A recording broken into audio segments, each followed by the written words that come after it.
Hey Copper Nerds, so I just made a video about how S30 and S31 obverses 11 and 12 are actually the same obverse, just heavily reworked, and we established that fairly conclusively using virtual Grellman. Eric in the comments asked me if the other Mard field obverses are also the same obverse, and I was like, no, I'm pretty sure they're not. S38, 39, and 40 are certainly different. There is no double lower lock, but I figured I would check my books and look what we have here in Noyes. Obverse 11, S30, 31, 38, 39, NC2, and 40. I had not noticed that before. Let's get into it.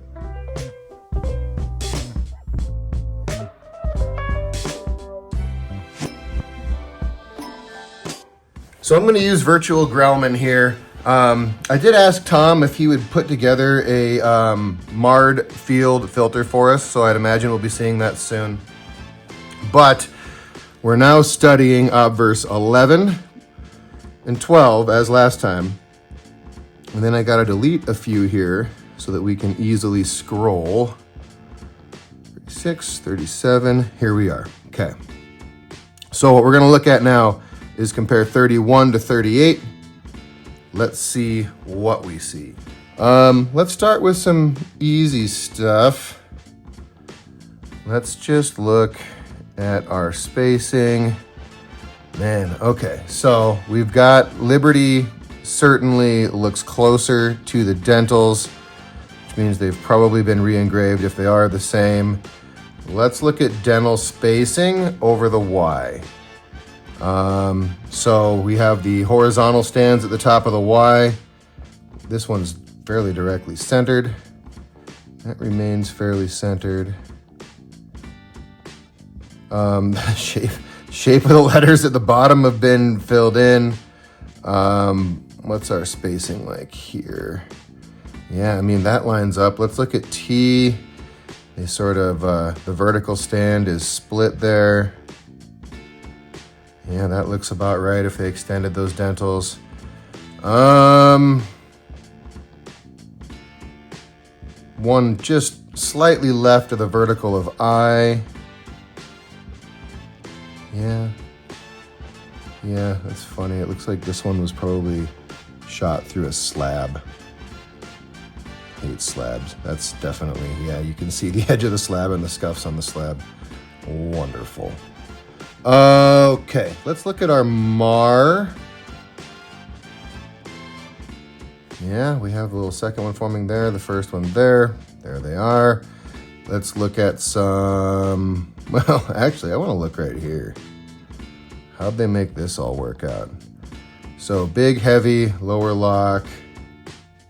Still is heavy with sort of the heavier groove and then the lighter groove. Yep. That little shallow lower lock certainly could just be engraved away. 7 would have had to have been cleaned up a little bit, but look at the vertical stand at the 7's almost gone, likely from resurfacing. Our loop, our big heavy loop here that was talked about, 30 is real heavy, 31 a little less so. By the time we get to 38, look at that. It's flooding in, right? 39 and 40, gosh, yeah. But otherwise, our 1 spacing, let's look at the dental under the 1. Again, dental's extended, and the 1 sits over the top of those 2 dentals. Yeah, the 7 and the 9. Orientation looks the same. Let's look at hair. Okay. Heavy, chunky, little flyaways. Let's look at them more individually. Yep. That fits. A little offset, but yep. I could see that. Our kind of chisel point on the pole. See, that one went right to a dental. That's like they extended the dentals, oops, wrong direction. They extended the dentals past the tip of the pole, really. Let's look at where the R sits over the hair. Yeah. Look what they did with the bottoms of the letters. They blocked them all out, right, at the bottoms. I don't know.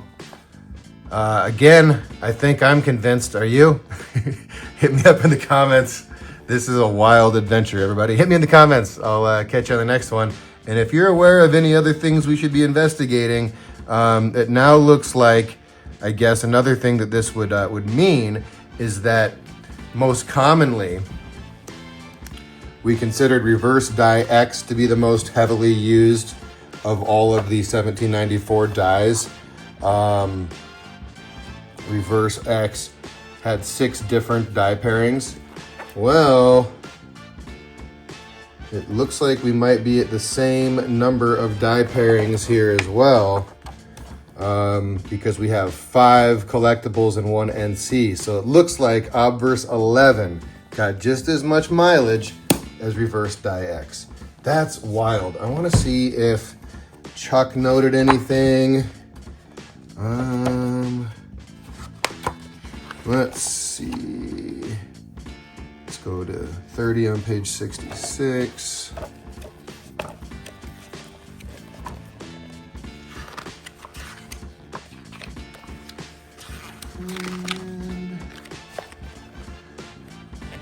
Yep, Chuck's got it too. Same as 30, 31, 38, 39, 40, NC2, Amiable Face. All right, well, this is kind of a conundrum because I spend a lot of time in these books and I'm embarrassed that I haven't noticed this. I think it's just that there is sincerely, I mean, the lower hook is different enough that makes one think, and the hair ends, you know, not to dig much deeper. But then over here, I mean, the Mar is more significant. There is no double lower lock. That throws a guy off. And then lots of re-engraving, because remember we started off with the flattened out details after the dies had been resurfaced, and then that is returned with a little different shape to the middle of the hair there, right? There is different shape to all that. And then as it progresses, again, we lose some of the shallow details, but I don't know. Okay, I'd already closed this one out once. Let's close it out again. Let me know what you think in the comments. I'll hit you up in the, no. Let me know what you think in the comments. I'll catch you on the next one. Hit me up in the comments. Guys, I'm a mess. I haven't had any coffee yet. I just woke up. I'm gonna throw this up anyway. I'm gonna go sit down with my dad, have coffee, and tell him about this. I will catch you in the next one. Peace.